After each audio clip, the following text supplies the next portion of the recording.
team of all time, allowing 6 points a game, visiting my #2 ranked Sooners in their souped-up new wishbone, which was averaging 500 yards a game on the ground and 45 points a game. It was a game that actually exceeded its all-time build-up and hype. It was a game that was watched by a then-record 55 million people on Thanksgiving. And what I've written is the backstory of what I saw and felt that cold, gray day in Norman, Oklahoma. Well, be sure to check out the article on the app and watch the game tomorrow at noon Eastern on Fox. But moving back to Skip's other team, the Cowboys. For most of the offseason, Dak Prescott's shoulder was a major concern as it kept him sidelined. Yet against the Bucs, he threw it 58 times before losing on a walk-off field goal. Now, Dak has thrown it at least 55 times in 3 of his last 4 games, going back to last season. And in his past 5 games, he's thrown for an NFL record 1,993 yards. Shannon, can the Cowboys win throwing the ball this much? Skip, you can win, but I don't believe they can win at the level that what you expect and what Jerry Jones wants them to win at. But unfortunately, Skip, this is the way they built their roster. This is not your, it's kind of like the Steelers. We used to think of the Steelers, Skip, what? They played great defense, they ran the football. But when they got Ben Roethlisberger and he started to mature, they no longer ran the football like that. They threw it around. They started drafting those receivers. They got Emmanuel Sanders. They started Hines Ward and Santonio Holmes and all those guys, Skip. And you see the transformation that they made. Well, when you pay a guy $40 million at the quarterback position, Skip, you're not paying him $40 million to turn around and hand the ball off 30 times. When you trade for Amari Cooper and you give up a first rounder, you draft a receiver with the first round when you know you need defense. You're saying we're going to throw the football. And this is why I felt Zeke was one of the reasons, another reason Zeke wasn't going to have a bounce-back season, because they're no longer a running football team, Skip. They are a throwing football team. And so when you look at it, Skip, and this is something that I found very interesting, Skip. Looking at the second half drives, Dak's second half drives, he's had 30 second half drives. Guess how many times he's had the ball in his hand with the lead in the second half? 2. I'm going to take it even further back. Over these, you're talking about over the 5 games? The 30 second half drives, he's had the lead with the ball twice in 30 drives. I'm going to go back even further, Skip. Since the start of last season, Dak has had 67 total drives. Guess how many times he's had the lead with the ball in his hand? Twice. So what does that tell you, Skip? He's throwing for all these yards because he's why? He's behind. And so now you have to throw. And when you look at it, Skip, he loses these games. You're like, man, Dak had 500. Dak threw for 475. But you lost. So I turned it empty calories because what's happening is that you're never in a position where you have the lead and you can do something other than have to throw the football. Skip, I believe in order, you got to find some balance. You look at Dak. Dak has gone from throwing the ball 29 times as a rookie. Now, Skip, he's 44 times a game. Well, there's Zeke carries. Zeke used to get the ball 25 times a game. Now Zeke's getting it 15 times, and you expect him to do the same with 15 carries as he was doing with 25. This is a different team. And Skip, before I turn it over to you, let me ask you a real question. If I gave Jerry Jones a choice, I say, Jerry, you can win like the Ravens, running the football, or you win like the Chiefs. Which one you think he's taking? He gonna win, but which one you think he's taking? Well, obviously, he wants box office. Exactly. Yes.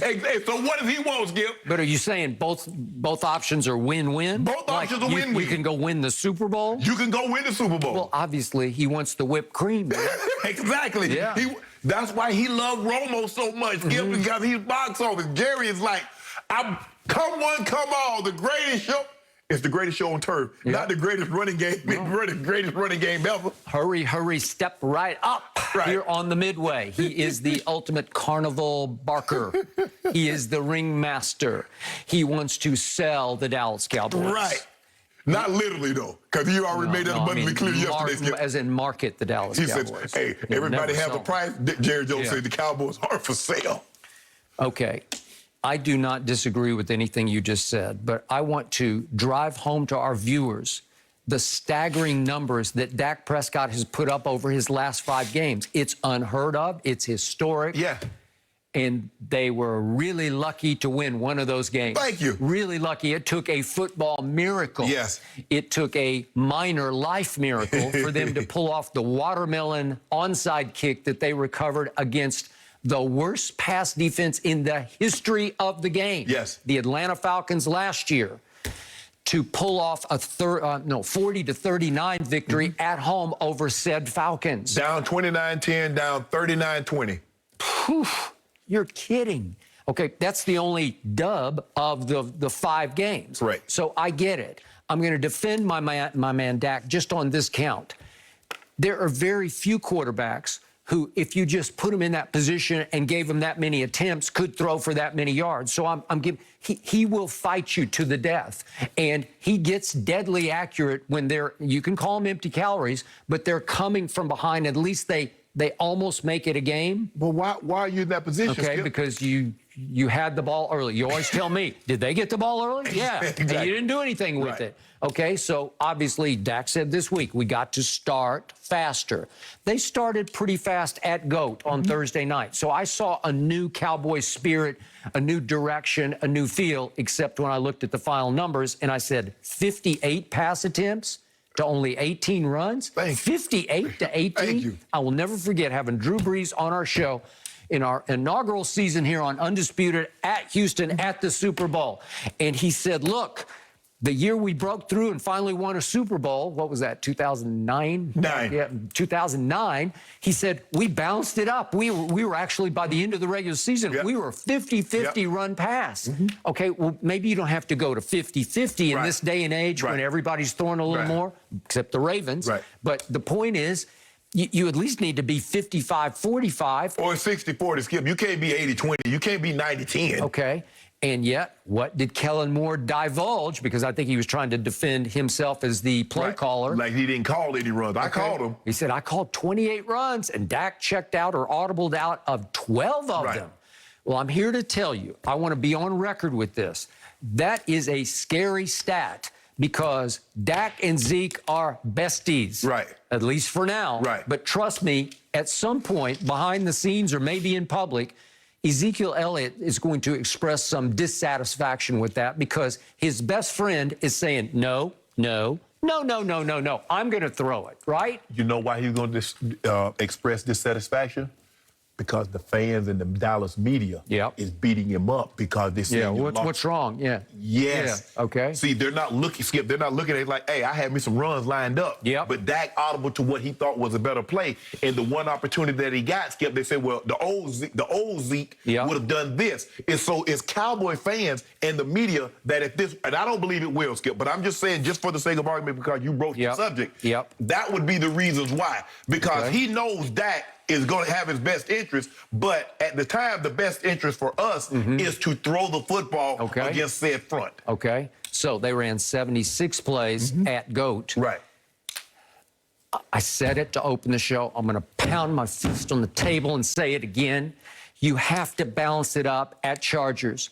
Justin Herbert is too good. He will slay you. He will pick you to pieces because you basically, you're wounded on defense. Right. You're down too many starters. You got too many kids playing. So you have to control the clock. Bill Parcells said before that Giants-Buffalo Super Bowl against the K-Gun offense, shorten the game. Yep. It's easy. You just shorten the game. If you hang on to the football, you can dink and dack some. Right. You can do that. Right. But you have to control it and drive it. And then obviously when you get to 3rd and goal at the 2-yard line after a 76-yard drive, Zeke's got to make that play. That's just me. You know, you said Blake Jarwin missed the block. I got it. But if you get Zeke one-on-one on the perimeter with a practice squad, bounce around, backup safety, he's just got to make the play and get it in the end zone. And I believe it's time for him to make one of those plays. But here's the thing, Skip, it's all about rhythm also. We ask the quarterback to make throws, but they're in the rhythm when they make those throws. You're asking Zeke after block, after block, hey, Zeke, we need you to be the old Zeke. We need you to stiff arm this guy, make this guy miss, and get the ball into the end zone. Okay. Zeke, like, man, I hadn't catched the ball but like 4 times, 5 times up until that point. I need to gain a rhythm. Okay, so I would love to see 46 passes and 30 runs. I would love to see that. I don't know if Kellen Moore has that in him. I don't know if Dak will sit still for that. But if you told me Zeke got 30 runs and ran for 100 yards. Or the team got 30 runs. Okay, and Tony Pollard. Yeah. I love Tony Pollard. He's not Zeke, but he's a great change of pace. Right. Because he's got a little bit of, he's got that one burst gear to him that I love. But Skip, you need to look. There are very few teams that have 2 Hall of Fame running backs. The Cowboys got 2. Tony Dorsett and Emmitt Smith. What did the Cowboys do in the 70s? They ran the football. What did the Cowboys do in the 90s? Ooh. Troy Aikman's in the Hall of Fame. Michael Irvin in the Hall of Fame. But Emmitt Smith and that big offensive line carried them. But I defy you. Go look at Troy's numbers. They're not great. He was great, but they weren't great because they ran the football. He was great when he needed to be. He was. He was deadly accurate.